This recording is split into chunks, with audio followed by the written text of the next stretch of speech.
What is preamble? प्रस्तावना क्या है?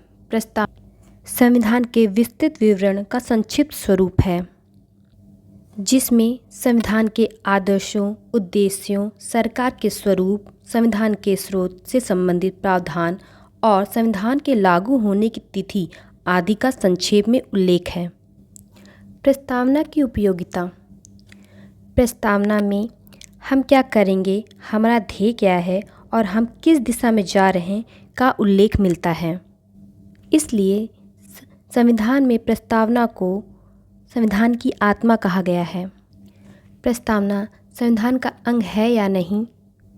केशवानंद भारती बनाम केरल राज्य के मामले में सर्वोच्च न्यायालय ने कहा कि प्रस्तावना संविधान का भाग है तथा इसमें संशोधन किया जा सकता है, किंतु न्यायालय ने यह भी स्पष्ट किया कि उद्देशिका के इस भाग में संशोधन नहीं किया जा सकता।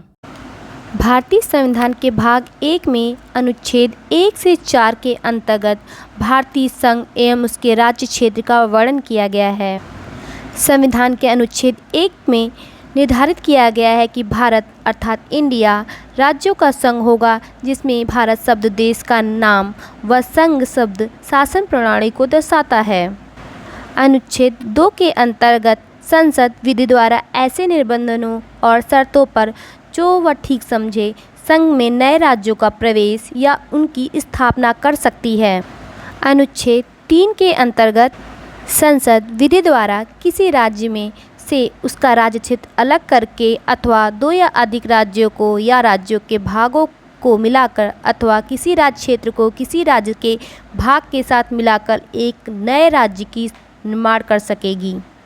अनुच्छेद 4 में पहली अनुसूची व चौथी अनुसूची के संशोधन तथा 2 और 3 के अधीन बनाए गए विधियों के बारे में बताया गया। भारतीय संविधान के भाग 2 में अनुच्छेद 5 से 11 तक नागरिकता से संबंधित प्रावधानों का उल्लेख मिलता है।